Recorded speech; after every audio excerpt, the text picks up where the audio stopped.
Hey everybody, JCB here at The Awesomest, and you're watching The Awesomest Awesome List.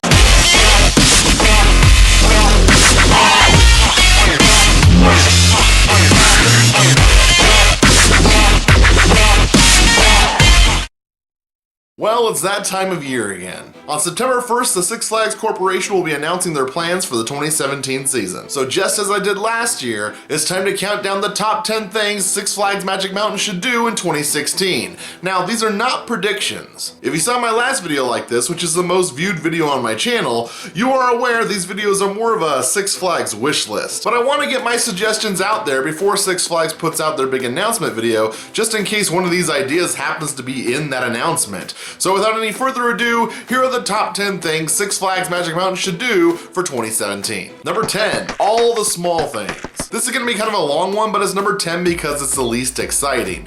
General improvements to the park and the facilities need to be made. I'm talking about peeling paint, dated restrooms, cracked concrete. Now the park has actually gotten a little better. They seem to spruce up the place a little more each year, and I really want that to continue. I know theme park maintenance is expensive, but it really is a great place to put your money because it shows to customers that you care about the park and they feel like they got their money's worth. Also, some of these are safety concerns. For instance, every time I go to Six Flags Magic Mountain, and I do mean every time, there is at least one group of people who walk in the bus lane. And I get it, they're wrapped up in the excitement of being at a theme park. They're having fun conversations about what ride they want to go on first and which ones are too scared to ride and all that kind of stuff. So of course they're gonna wander in there. And it's not like there's anything to stop them, there's just some poles. At Six Flags Discovery Kingdom, the entire bus path was blocked off with a fence, and pedestrians were kept safely on the other side of that fence. Magic Mountain needs to do something similar because not only do large groups of people wander into the bus lane, but so do little kids who don't even know there is a bus. And yeah, parents should watch their damn kids, but that's not gonna hold up in court if one of them sues because Six Flags accidentally ran over their kid with a shuttle bus. Other small things include fixing the lack of decent food at the park. I have complained about this problem in previous videos where I recommended people pack a picnic lunch. People pack a picnic lunch, that's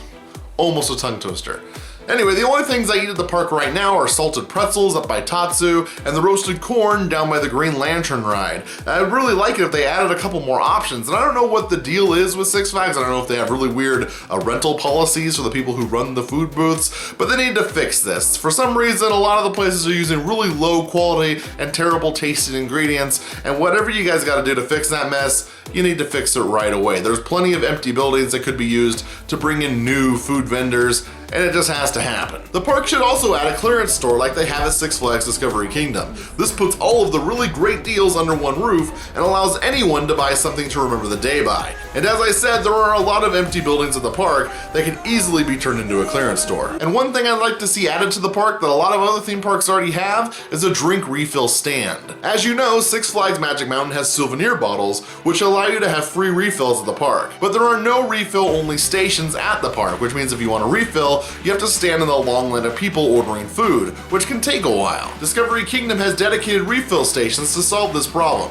Six Flags Magic Mountain needs to put some in too. It would not only shorten the line for people trying to get food by removing everyone who just wants a refill, but it would also be a nice little quick lane benefit for anyone who buys a souvenir bottle, which would be yet another reason to buy one. I had mentioned Tornado in my previous video and how it's the most popular water attraction at neighboring Hurricane Harbor, and a subscriber left a comment on that video suggesting that they add a conveyor belt to the ride for the giant and surprisingly heavy rafts the ride uses. For those of you who have ridden Tornado, you know it takes at least 2 adults to carry that big raft all the way up the stairs. That long trek up the stairs carrying that big heavy raft is one of the reasons why the line for Tornado is so long. Plus the other group slide at the park already has a conveyor belt system, so adding one to Tornado seems like a no-brainer. While we're on the subject of water rides, the stand-up air dryer booths from Discovery Kingdom and a handful of other parks would be a welcome addition to Magic Mountain, particularly outside of Roaring Rapids. Nothing is quite as uncomfortable as having a cold, wet ass that won't dry. So having one of these stand-up dryers would not only add some comfort to the park guests, but could actually make the park quite a bit of money. And yes, all of that was just number 10. Number 9,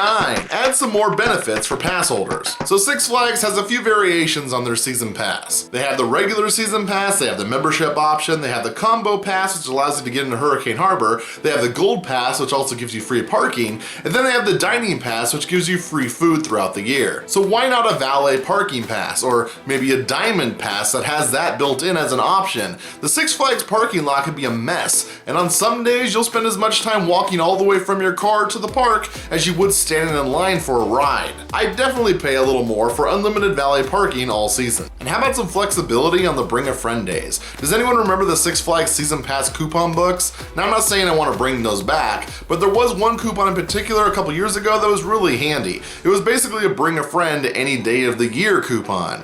And what this allowed you to do was if one of your friends was like, hey, I haven't been to Six Flags in a while, I'd love to go, you could be like, let's go. And when they're like, I don't have the money to go, you can be like, I got a free Bring a Friend coupon, let's just go. Nowadays, you often have to wait a month until the next Bring a Friend day, or you have to go during the week because that's when most of the Bring a Friend days are. It takes away the spontaneity of just packing up and going to Six Flags with a friend. So it'd be really nice if they brought back that flexible Bring a Friend day. Number 8, single-use flash passes for broken rides. Have you ever waited in line for more than an hour for a ride, and then as soon as you get up to the very front of the ride and you're the next to get on, the ride breaks down?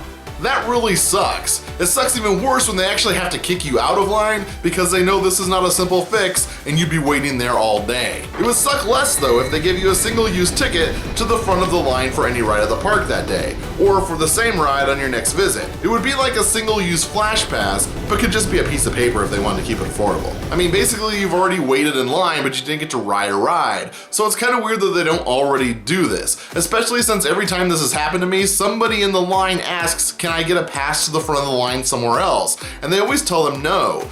Yet if you do a stupid dance and answer some super easy trivia questions at the Full Throttle show, they give you exactly the kind of fast pass that I'm talking about. Number 7, add the Penguin ride from Six Flags Discovery Kingdom. This ride is a mix between the Disneyland teacups and a Super Soaker fight. You spin in circles while soaking anyone you can. A larger version with more seats and more water guns on the sidelines could make for a great gathering spot at the park. So where would I put this ride? Well, I don't know for sure, but it might work well if they took out the old Dragon Station and put it right there by Jetstream, so it's in the same vicinity as Tidal Wave and not terribly far from Roaring Rapids. Number 6, add some theming to Roaring Rapids. Roaring Rapids is a fantastic ride. The anticipation and sheer randomness of who is going to get completely soaked creates a sense of dread and suspense that can't really be matched. But other than a general woodsy feeling, there's not really any kind of theming going on with this ride. The version of this ride at Six Flags Discovery Kingdom gave me an idea. On that ride, you begin by going through a tunnel. This is a clever way for the ride to travel under the ride queue,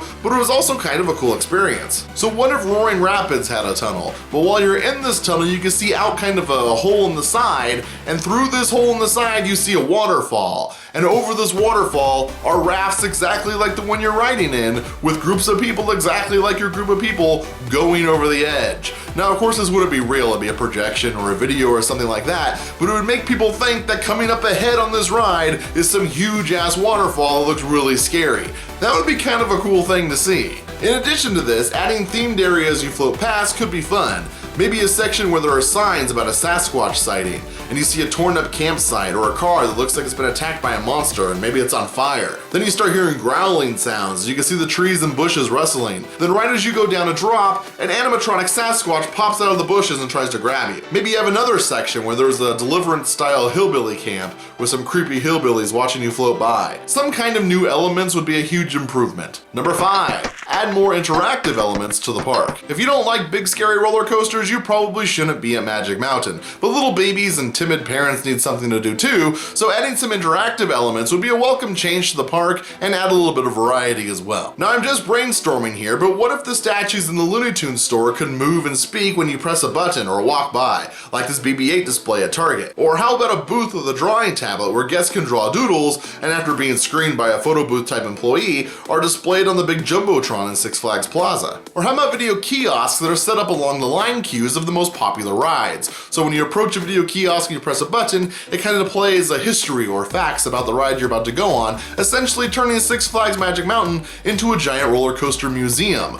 Or you can go the other direction and craft stories based on all the rides. So let's say you're going on Goliath, as you walk through the line queue, you'd come across video kiosks that would tell you a little bit of the story of this ride. So like there's a giant monster and you're trying to escape it or something like like that. Number 4, the Six Flags Hotel and Resort. I don't know why Six Flags Magic Mountain doesn't currently have its own hotel. I assume they've struck some kind of deal with the other hotels in Valencia, but there's no reason why they couldn't offer a fully fledged resort, something that offers a more luxurious experience than the standard hotels in the area. By the way, I have stayed at a few of the hotels nearby, and if you just want a place to sleep, by all means hit up an extended stay or any of the other hotels in Valencia. But if you want a resort experience and a place where parents can relax while the kids go enjoy the theme park, you need the Six Flags Plaza Hotel and Resort. Located right here, far enough away from the coasters to minimize noise for the guests staying at the hotel, but with a skywalk that crosses over the incoming traffic and allows you easy access to both park entrances. And there's no reason why staying at the Six Flags Plaza Hotel and Resort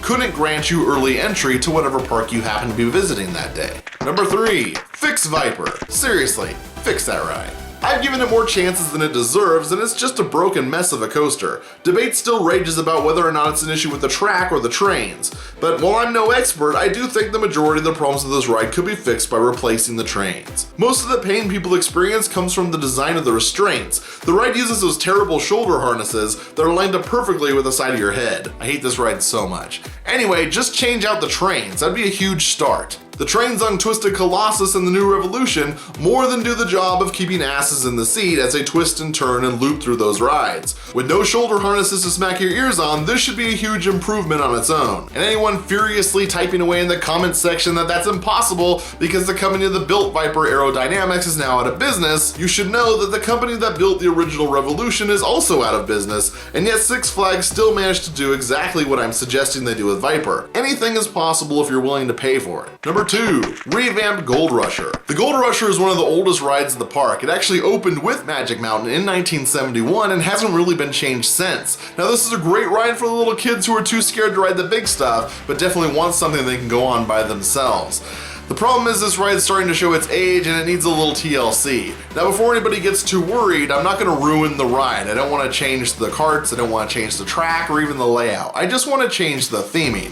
Let me start by reading the description of this ride from the sixflags.com website. Travel back to the days of the California Gold Rush, when brave prospectors traveled deep into the mountains looking for those elusive golden nuggets. You'll dive into an old mining car for this crazy ride through the treacherous hills of the frontier. It continues, head deep into the mines toward unexplored territory as your runaway mine car bolts down a fast, smooth flow of snaking turns. Head deep into the mines? Gold nuggets? I don't know what ride they're describing, but it's not Gold Rusher. A more accurate description of this ride would be, travel up and down, but mostly along the ground amongst the trees, as you ride inside of a minecart that never goes into a mine. Enjoy moderate speeds and twisty turns as you zoom through the back lot among equipment that powers other more intense rides. Oh, and there's one random barrel. This is kind of sad. I want to plunge deep into a mine. So why not build an entire facade around most of this track so that you actually go deep into a frontier mine. You see like giant gold nuggets that sparkle sticking out of the walls of this mine as you zoom through an entire mine shaft.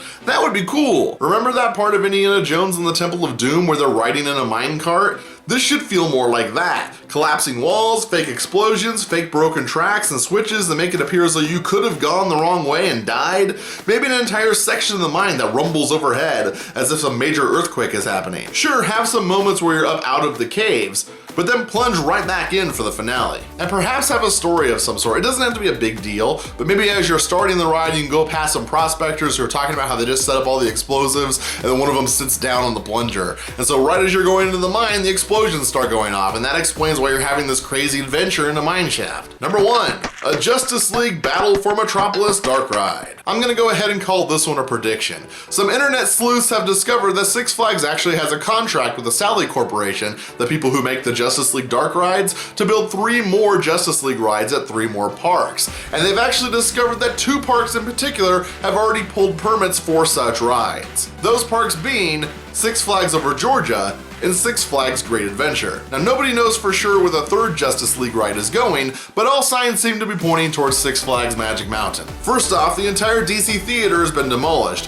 which could open up a huge new addition to the DC Universe section of the park. There would probably be enough room for that Justice League Battle of Metropolis, as well as that Penguin ride, and maybe even more. This is a pretty big chunk of land. Second, a few months ago, Six Flags sent out a survey to all the Magic Mountain pass holders, gauging their interest in the Justice League Dark Ride. Third, this addition to the park would tie in nicely with the Justice League film that's on its way. Thankfully, Zack Snyder has no involvement in the design of that ride. So a Justice League Battle for Metropolis Dark Ride is the one prediction I have for Magic Mountain in 2017. Anyway, that's my list. Do you agree with it? Is there anything you think I missed? Let me know down below. I also have a poll, so let me know what your favorite suggestion was by voting right now. And as always, if you enjoyed this video, make sure you like, comment, and subscribe. I release new videos every week. And until next time, keep it awesome. Once upon a time there was a fella named Dougie, and Dougie had a face that was always kind of